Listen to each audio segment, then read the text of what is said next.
আসসালামু আলাইকুম। Cardiff UK থেকে আপনাদের স্বাগতম। আশা রাখি সকলেই ভালো আছেন। আজকে কথা বলবো কার্ডিফ ইউকের জব অবস্থা কেমন। জানুয়ারি ২০২৫ সালে যেই সব স্টুডেন্টরা বাংলাদেশ থেকে এসেছেন এবং অন্যান্য দেশ থেকে অ্যাজ ইন্টারন্যাশনাল স্টুডেন্ট হিসেবে এসেছেন, তাদের পার্ট টাইম জবের অবস্থা কেমন সে বিষয়ে আজকে কথা বলবো। অ্যাজ ইন্টারন্যাশনাল স্টুডেন্ট হিসাবে পড়াশোনার পাশাপাশি অবশ্যই একটা পার্ট টাইম জব প্রয়োজন। অ্যাজ এ ইন্টারন্যাশনাল স্টুডেন্ট হিসেবে আমরা জানি যে ইউকেতে প্রচুর পরিমাণে খুব এক্সপেন্সিভ একটা কান্ট্রি। সো পড়াশোনা করতে হলে অবশ্যই পার্ট টাইম জব লাগবে, কারণ ট্রান্সপোর্টেশন কস্ট, লিভিং কস্ট এবং ফুড কস্ট মেনটেন করতে হয়। এখন যারা কার্ডিফে এসেছেন ২০২৫ সালে জানুয়ারি ইনটেকে, তাদের সাথে কথা হওয়ার পর এবং আলাপ আলোচনা হওয়ার পর যেটা বুঝেছি যে ৯০% স্টুডেন্টরা এখনোই কোনো জব পান নাই। এখন কেন জব পান নাই? কার্ডিফে জবের অবস্থা খুব শোচনীয়? যদি উত্তর বলি তাহলে এক কথায় বলবো হ্যাঁ। শুধু কার্ডিফ নয়, সমস্ত ইউকে জুড়েই এই সময়টাতে জব পাওয়া খুব বেশি ক্রিটিক্যাল। এখন কেন?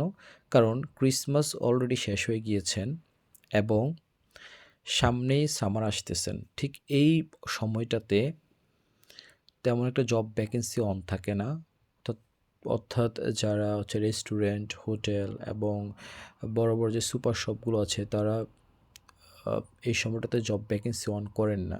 সামার যখন আসবে তার আগে মুহূর্তেই জব ভ্যাকেন্সি অন করবেন। অর্থাৎ এপ্রিলের শেষ থেকেই আবারও প্রতিটা প্রতিষ্ঠানে কর্মী নিয়োগ দেওয়া শুরু করবে। ওই সময় স্টুডেন্টরা প্রপার জব পেয়ে থাকবেন। এই সময়টাতে স্টুডেন্টরা অবশ্যই সারভাইভ করতে হবে। এবং কার্ডিফ যেহেতু একটা ট্যুরিস্ট স্পট এরিয়া, সো সামারে প্রচুর পরিমাণে পিপল এখানে আসে ঘোরার জন্য। ট্যুরিস্টরা এখানে আসে এবং অনেক বেশি খরচ করে। এই সময়টাতে রেস্টুরেন্টগুলো খুব ভালো চলে। সো স্টুডেন্টরা অবশ্যই রেস্টুরেন্টে জব পেয়ে থাকবে। এপ্রিলের পর থেকে ওরা জব ভ্যাকেন্সি অন করে দিবে। সো আশা রাখি এই সময়টার মধ্যে স্টুডেন্টরা অবশ্যই জব পাবেন। এই সময়টা পর্যন্ত অবশ্যই স্টুডেন্টরা কোনো না কোনোভাবে ম্যানেজ করতে হবে। এবং অনেকেই নাকি হ্যান্ড ক্যাশও করে থাকে। সো এটা কোনো রিলেটিভ যদি থাকে সেটা রেফারেন্সে, তবে হ্যান্ড ক্যাশ এখানে বৈধ না। সো তারপরে স্টুডেন্টরা কোনো না কোনো উপায়ে ম্যানেজ করে যাচ্ছেন, কিন্তু টিউশন ফি ম্যানেজ করা খুব কঠিন।